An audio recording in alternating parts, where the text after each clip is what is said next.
has revealed an intention to procure approximately 111 Naval Utility Helicopters and 123 Naval Multi-role Helicopters.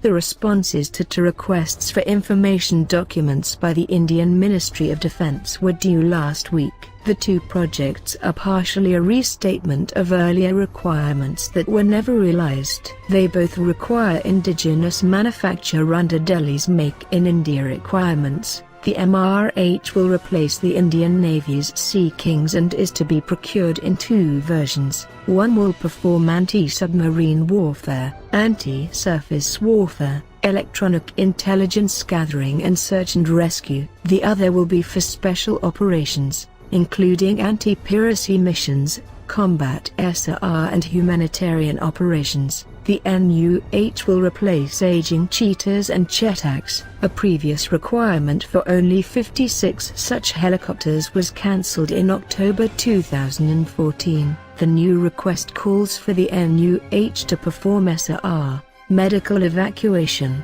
communications, anti-piracy missions, humanitarian assistance and disaster relief. The initial NUH acquisition will comprise 15 basic versions. The remaining 96, according to think tank Indian Defence Research Wing, are required to have subsurface mission capabilities, which means the whole fleet of Indian Navy's next-generation naval utility helicopters will have torpedo-carrying capabilities. The RFI said the indigenous portion of the procurement is to be manufactured in India based on designs to be provided by the foreign OEM to the selected strategic partner.